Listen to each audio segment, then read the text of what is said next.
Hello friends, मैं Ranjit GS आज तक में आपका स्वागत करता हूं। दोस्तों, Bihar civil court peon exam को लेकर के आप लोग का काफ़ी कमेंट आ रहा था कि कुछ ऐसे टेक्निक बताया जाए जिससे इस परीक्षा को आसानी से निकाला जा सके। तो आज मैं इस वीडियो में एक ऐसे टेक्निक की बात करने वाला हूं जिससे आपकी परीक्षा डेफिनेट रूप से क्वालिफाई करेंगे आप परीक्षा में। और आपको जैसा कि मालूम है कि इसमें परीक्षा के बाद इंटरव्यू भी है, इंटरव्यू के बाद आपका अंतिम रूप से चयन होगा। तो ये वीडियो आपके लिए महत्वपूर्ण है जो प्यून का फॉर्म भरे हैं, क्योंकि स्टूडेंट में काफ़ी संशय की स्थिति बना हुआ है। स्थिति यह बना हुआ है कि प्यून में मैंने पहले भी आप लोग को बताया कि सबसे अधिक फॉर्म भरे गए हैं, फॉर्म अप्लाई किए गए हैं।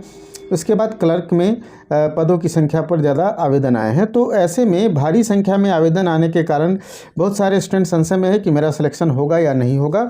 तो इसी बात को आज क्लियर करने वाला हूं इस वीडियो में, और मैं एक ऐसे टेक्निक भी बताऊंगा अंत में जिससे आपका एग्जाम डेफिनेट रूप से क्लियर होगा। तो काफ़ी महत्वपूर्ण वीडियो होने वाला है। वीडियो को अंत तक देखिए। अगर हमारे चैनल पर नए हैं तो इसे सब्सक्राइब कर ले और बेल आइकन का बटन जरूर दबाएं ताकि आने वाले वीडियो का नोटिफिकेशन आपको सबसे पहले मिल सके। दोस्तों, जैसा कि आप लोग को मालूम है कि बिहार के सिविल कोर्ट परीक्षा जो निकाली गई थी, 4 पदों के लिए वैकेंसी आई थी। उसमें से प्यून का पद भी था और प्यून का लगभग 1673 पदों पर बहाली होनी है। ठीक है, प्रीलिम्स एग्ज़ाम होगा या नहीं होगा ये डिपेंड्स करता है कि कितने फॉर्म आए हैं। तो आप जितने फॉर्म आए हैं उससे स्पष्ट हो रहा है कि आपके एग्जामिनेशन जो हैं ये होंगे, और एग्जामिनेशन होने के बाद आपके इंटरव्यू होंगे। एक एग्ज़ाम, ठीक है, एक एग्ज़ाम प्लस इंटरव्यू। तो इसलिए इसमें सिलेक्शन के लिए आपको कड़ी मेहनत और एक स्ट्रेटजी के साथ चलना पड़ेगा। जहाँ तक बात है, इसको जानने से पहले हम लोग थोड़ा सा बात कर लेते हैं कि डेफिनेट रूप से हमें इसके सिलेबस के बारे में जानना होगा। अगर सिलेबस की गहराई से ज्ञान नहीं है तो आप इधर उधर भटक जाएंगे और आपकी तैयारी अच्छी से नहीं हो पाएगी। तो सिलेबस जो दिया गया है कॉन्वेरेंट कमेटी के द्वारा, उसमें आपको ये बताया गया है कि हिंदी, इंग्लिश और मैथमेटिक्स 3 से आपके प्रश्न पूछे जाएंगे। 85 नंबर के प्रश्न रहेंगे, 85 क्वेश्चंस रहेंगे, मतलब एक क्वेश्चंस 1 नंबर के रहेंगे। इसमें निगेटिव मार्किंग नहीं है, इसलिए आप सारे प्रश्नों का जवाब देंगे। ठीक है, और इसमें हिंदी से 35 नंबर के रहेंगे। हिंदी में हमें यह ज्ञान होना चाहिए कि कौन कौन से टॉपिक आने हैं। ठीक है, इस पर ऑलरेडी मैंने लाइव क्लास का पहला वीडियो लाया था और इसमें बताया था कि कौन कौन से हिंदी में टॉपिक है, और लाइव क्लास का जो शेड्यूल है उस शेड्यूल के अनुसार आप लोग को तैयारी भी करवाई जा रही है यूट्यूब पर, और साथ साथ हमारे एप्लीकेशन पर भी इसकी तैयारी हो रही है। पेड कोर्स भी अवेलेबल है, तो आप हमारे पेड कोर्स को भी ज्वाइन कर सकते हैं। और इसके लिए हमारे एप्लीकेशन को डाउनलोड करना पड़ेगा और इसका लिंक डिस्क्रिप्शन में मैं दे दूंगा।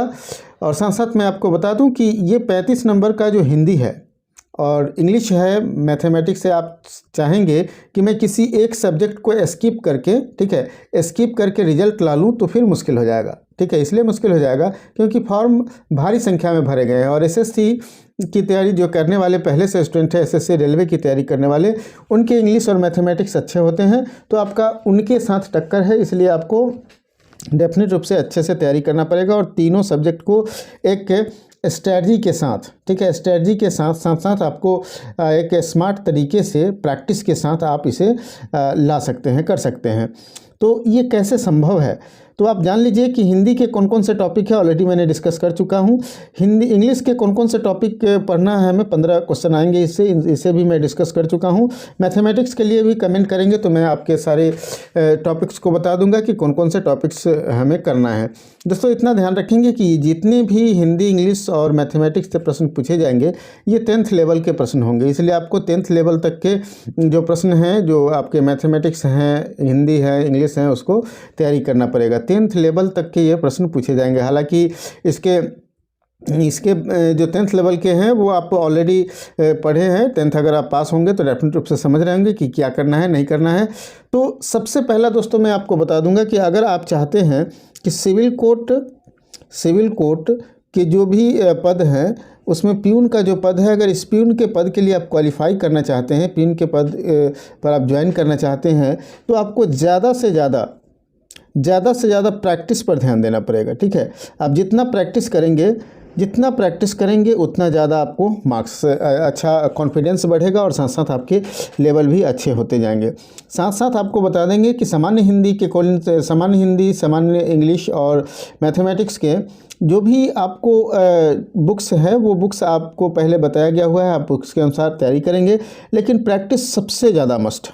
आप जितना प्रैक्टिस करेंगे उतना ज़्यादा आपके कॉन्फिडेंस लेवल बढ़ेगा और तैयारी उतना ज़्यादा निखरेगा आपको, और मतलब डिफरेंट टाइप के प्रश्नों को देखने को मिलेगा और यहाँ से आपकी तैयारी अच्छी हो पाएगी। तो प्रैक्टिस करने के लिए मैं आपको यही बताऊंगा कि आप एक अच्छे प्रैक्टिस सेट की बुक ले लें, और अच्छे प्रैक्टिस सेट की बुक अगर हमसे पूछेंगे तो मैं यही बताऊंगा कि मैंने अभी बहुत सारे बुक्स को देखा है, उसमें एक चक्षु पब्लिकेशन का, ठीक है, चक्षु पब्लिकेशन का बुक आया है प्यून के लिए, और इसमें लगभग अच्छे खासे प्रश्नों का कलेक्शन है और 30 सेट दिया हुआ है, ठीक है, 30 सेट दिया हुआ है, फुल लेंथ सेट है।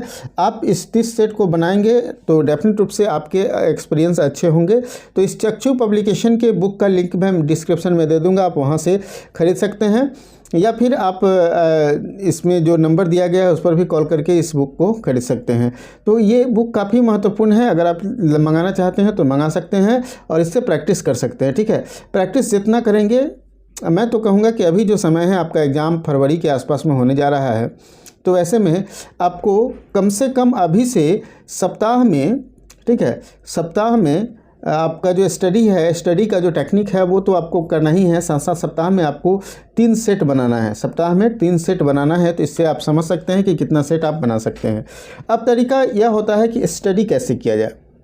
तो स्टडी करने का सबसे आसान तरीका मैं आपको बता दूं कि अगर आप सपोज़ कीजिए कि हिंदी पढ़ रहे हैं, ठीक है, हिंदी पढ़ रहे हैं, हिंदी का अगर कोई टॉपिक है, हिंदी का टॉपिक सपोज़ कीजिए कि आप संज्ञा पढ़ रहे हैं, ठीक है, तो संज्ञा का जो टॉपिक है, इस संज्ञा से जुड़ा हुआ जो भी क्वेश्चंस हैं उसको बनाते चलें, ठीक है। संज्ञा से जुड़ा क्वेश्चन को बनाएंगे तो आपको पता चलेगा क्वेश्चन किस तरह से पूछे जा रहे हैं, क्वेश्चन का वेरिएशन क्या हो रहा है। उसी तरह इंग्लिश में भी आप करते चले, ठीक है, और मैथमेटिक्स में भी करते चले, तो देखिएगा आपका तैयारी अच्छा से होगा। और 6 से 8 घंटे का टाइम टेबल एक सेट करें, ठीक है। समय में बंध कर नहीं पढ़ना है, लेकिन इससे कम भी नहीं पढ़ना है, ठीक है, इतना ध्यान रखना है। समय में बंधना भी नहीं है, लेकिन इससे कम पढ़ना भी नहीं है। अगर इससे कम पढ़ते हैं तो फिर आपकी सिलेक्शन संदिग्ध हो जाएगी, ठीक है। तो आप चाहते हैं कि अच्छे से तैयारी हो, तो इस स्ट्रैटेजी को फॉलो कीजिएगा तो डेफिनेट रूप से आपकी तैयारी अच्छी हो पाएगी। और अगर आप चाहते हैं हमारे साथ तैयारी करना तो हमारे कोर्सेज़ को आप ज्वाइन कर सकते हैं। तो दोस्तों, हमें पूरी उम्मीद है कि सारे तथ्य आप अच्छे तरह से समझ गए होंगे। अगर ये वीडियो पसंद आया हो तो लाइक कीजिए और दोस्तों के साथ शेयर कीजिए। फिर मिलते हैं अगले वीडियो में एक नए टॉपिक के साथ।